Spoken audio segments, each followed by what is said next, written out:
Bienvenidos a El Baúl del Miedo, investigación paranormal.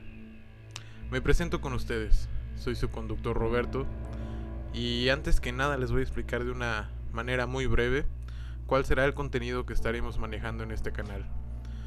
Como pueden escuchar, uno de nuestros contenidos van a ser los podcasts que esperamos estar subiendo uno por semana, donde hablaremos de diversos temas relacionados con el mundo paranormal, historias, mitos, leyendas, e incluso ustedes mismos pueden mandarnos sus experiencias en audio para poder meterlas al programa. También vamos a tener investigación paranormal de campo. Vamos a ir a buscar locaciones en donde pues ustedes nos digan, o nosotros ya tenemos varias en mentes, para investigar, ¿no? Ver qué hay detrás de aquel mito, de esa leyenda que todos nos cuentan. Espero que les guste este contenido. Los invito a suscribirse al canal El Baúl del Miedo, investigación paranormal en YouTube. También a que le den like a la página de Facebook El Baúl del Miedo, en donde pues nos van a poder compartir sus historias, opiniones, comentarios. Como siempre, todo queda a juicio de ustedes. Yo solo voy a estar llevándoles hasta su casa este contenido para que puedan ustedes decidir si es verdad o es mentira. El día de hoy vamos a tocar 3 temas bastante interesantes. Una es la verdadera historia del exorcista. El segundo tema que vamos a tratar esta noche es la leyenda del Cristo Rey del Pachuca. Para finalizar con una de las investigaciones más perturbadoras de los Warren, llamada el caso del poltergeist de Enfield. Y pues bueno, vamos a empezar. ¿Cuántos de ustedes sabían que aquella aterradora película del año 73 que estremeció al mundo, protagonizada por la joven actriz Linda Blair, está basada en un caso real? Así es, amigos. No todo lo que vieron en esa película es ficción. No todo son meramente efectos especiales. Esta película fue basada en un caso real que aconteció en el año de 1949 en la localidad norteamericana de Maryland y Missouri. Este caso fue una posesión satánica que afectó a un adolescente de 14 años. Por obvias razones se protege el nombre del menor y en la información se va a encontrar bajo el alias de Roland Doe. El adolescente, a quien la Iglesia Católica le dio posteriormente, como les menciono, el seudónimo de Roland Doe o Robbie para proteger su verdadera identidad, era hijo único de una familia de origen alemán y de creencias luterocristianas. Los extraños fenómenos comenzaron en propiedad en enero de 1949 en la misma casa de Roland, cuando en el dormitorio de su abuela un cuadro en el que se representaba a Jesús apareció torcido y se movía como si alguien golpeara la pared tras él. Cuando el cuadro fue enderezado, se siguió escuchando el chirrido de unos arañazos tras la pared, como si una garra rascara la madera. Los arañazos continuaron oyéndose durante 11 días, y se detuvieron casualmente el día en que murió Harriet, una tía espiritista de Roland, que le había enseñado a manejar el tablero de la Ouija. Como mencioné al principio, tenía poco que había fallecido la abuela de este joven de Roland, y imagínense, ¿no? Posteriormente muere su tía. Entonces, cuando la mujer falleció, el adolescente se intentó contactarla a través de la famosa tabla de la Ouija, lo cual provocó que se agudizaran los problemas.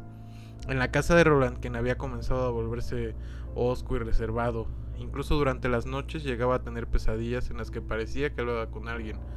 Se volvían a escuchar los arañazos en las paredes, los muebles comenzaron a moverse solos y muchos objetos incluso llegaban a levitar. El caso llegó a oídos de un reverendo local, quien, estupefacto, no solo presenció estos fenómenos, sino que también vio cómo la cama del muchacho se sacudía sola, y en su pecho aparecían varios arañazos, en forma de letra, como si alguien los hubiera trazado desde dentro con un cuchillo. Como saben, en los casos de exorcismo pues es de alguna manera normal que se presenten este tipo de cuestiones, arañazos, marcas en la piel.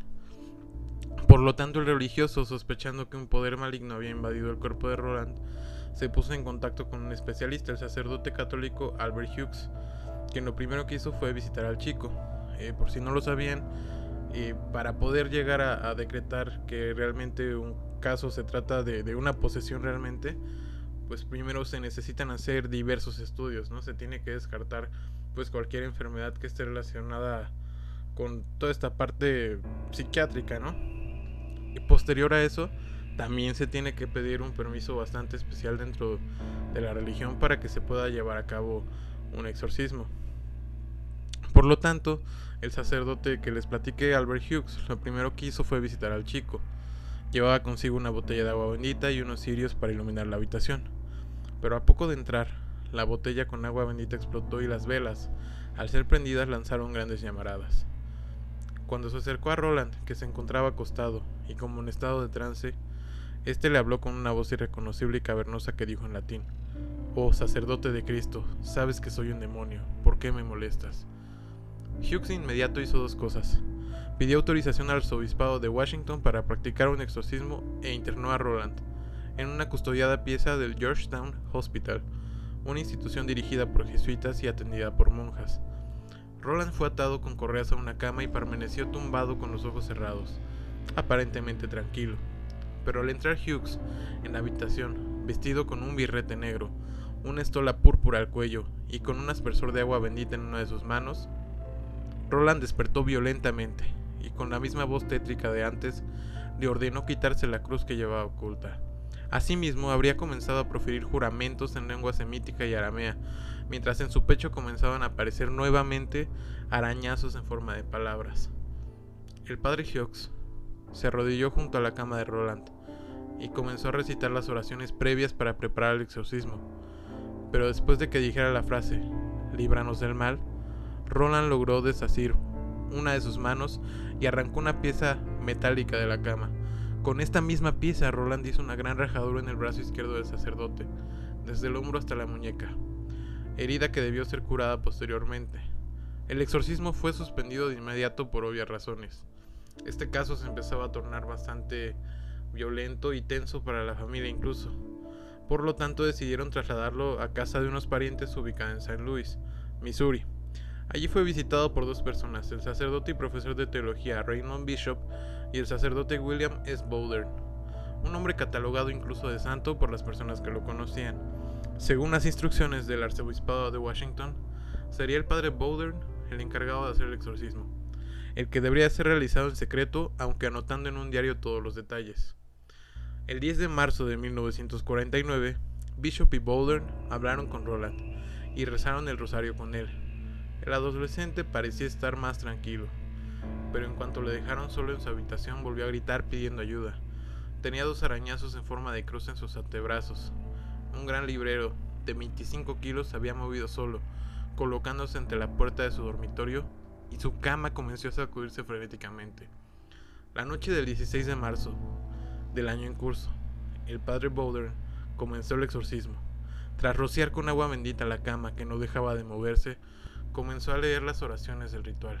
Cuando dijo: «Yo te ordeno, espíritu impuro, seas quien seas, junto con todos tus asociados que han tomado posesión de este siervo de Dios, que por los misterios de la encarnación, pasión, resurrección y ascensión de nuestro Señor, me digas mediante alguna señal tu nombre, el día y la hora de tu partida». Arañazos cruzaron la garganta, los muslos, el estómago, la espalda y el rostro de Roland. En su pecho apareció la palabra en inglés Hell, la cual significa infierno, y en su zona púbica se dibujó la letra X y la palabra Go, ir. Durante la siguiente sesión, el sacerdote le preguntó al demonio su nombre, y al instante se dibujó con arañazos sobre el pecho de Roland la palabra Spite, rencor o malevolencia. A medida que el exorcismo avanzaba, el estado de Roland crecía en violencia y espanto. Hablaba y gritaba con una voz ronca, reía con carcajadas diabólicas, insultaba a los sacerdotes y maldecía. Al oír las plegarias o el nombre de Jesús, en los pocos momentos de calma proyectaba una aura siniestra que los exorcistas llaman el roce de Satanás. El día 18 de abril, luego de que el joven fuera ingresado en el Hospital de los Hermanos de los Pobres de St. Louis, se libró la última batalla contra este ente maligno. Los religiosos pusieron en la habitación una estatua del arcángel San Miguel, venciendo al dragón antes de que el padre Bowdern pronunciara las últimas letanías del exorcismo. A los pocos minutos, de la propia boca de Roland, salió una voz nueva, limpia y profunda. Satanás, Satanás, soy San Miguel y te ordeno a ti y a los otros espíritus malignos que abandonéis el cuerpo en nombre de Dominus. Inmediatamente, ahora. Entonces, durante varios minutos, Roland se debatió violentamente entre espantosas contorsiones. Luego, tras detenerse abruptamente, este dijo con toda calma a todos los presentes: se ha ido. A la mañana siguiente comulgó en la capilla del hospital, y por la tarde durmió una larga siesta, y cuando despertó parecía no recordar nada de su penosa experiencia. ¿Dónde estoy? ¿Qué ha ocurrido?, les preguntaba a los sacerdotes. ¿Y qué opinan ustedes? ¿Creen en los exorcismos? ¿Creen que es posible que los demonios se apoderen del cuerpo de las personas? Es una pregunta que les dejo a ustedes. Pero en esta historia se basó, muchos años después, la novela que dio postre a la película del Exorcista. Obviamente se tuvieron que cambiar nombres y se cambiaron las circunstancias para que no se diera una pista certera, ¿no?, de que pues esta era la historia original. Y ahora vamos a continuar con nuestro siguiente tema del día, que es la leyenda del Cristo Rey de Pachuca.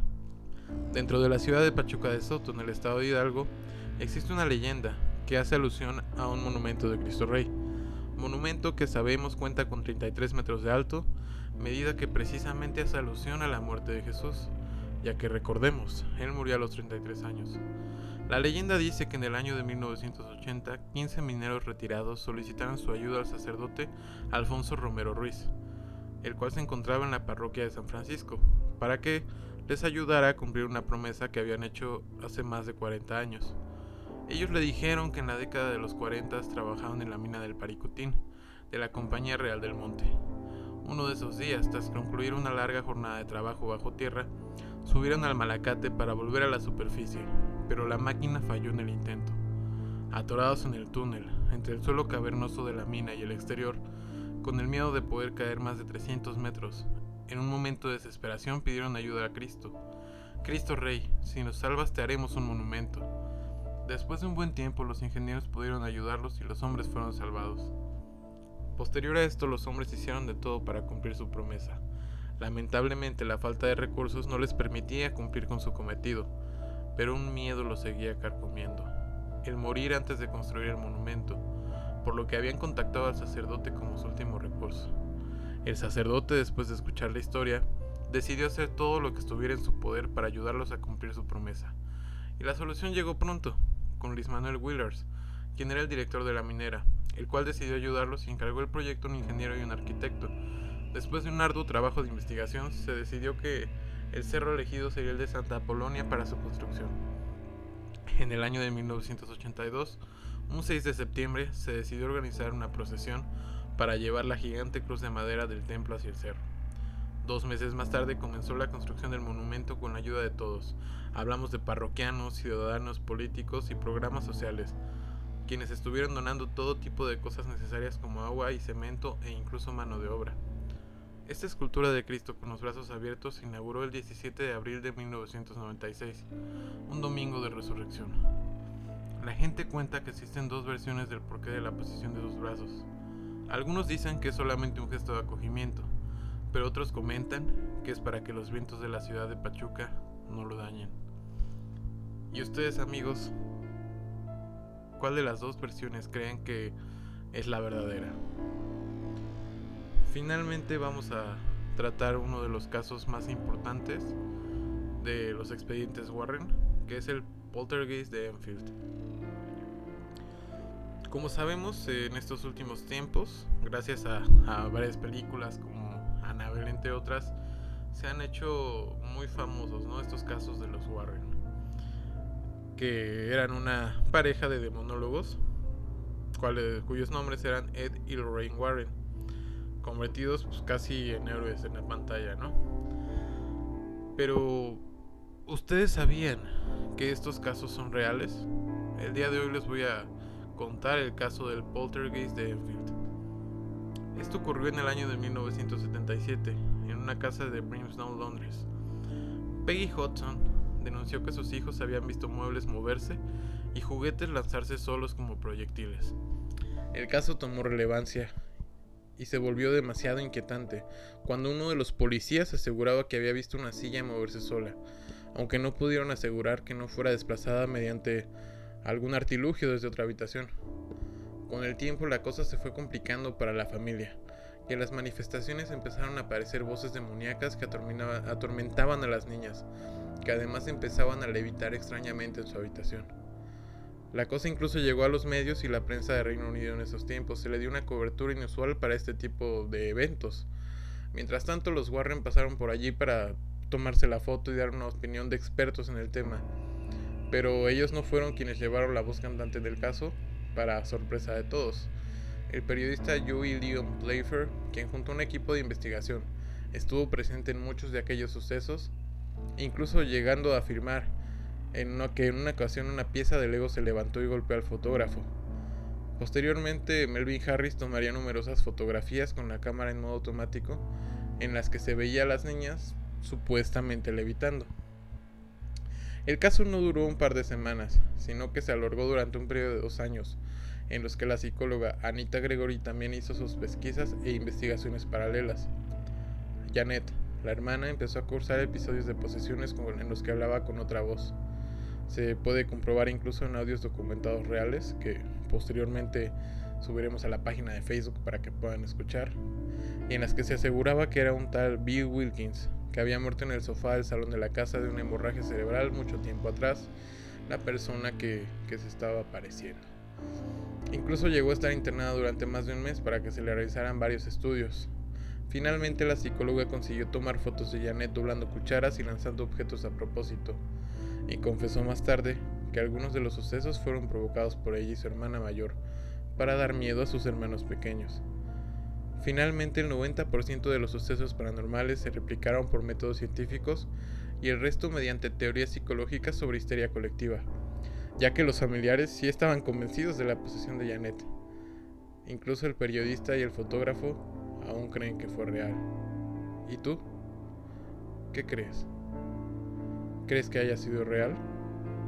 Te invito posteriormente a encontrar los audios en la página de Facebook y las imágenes para que puedas tomar tu propia decisión. Y muchas gracias. Hemos llegado al final de este podcast del día de hoy. Quiero agradecer a todos los que estén escuchando esto e invitarlos nuevamente para que nos den like en la página de Facebook El Baúl del Miedo, y también dejen su like aquí en nuestro canal de YouTube de El Baúl del Miedo Investigación Paranormal. Quiero que estén atentos para que escuchen todo lo nuevo de contenido que vamos a subir al canal, que ustedes mismos nos aporten historias, leyendas y propuestas de locaciones para ir a investigar, porque pues este canal lo hacemos todos.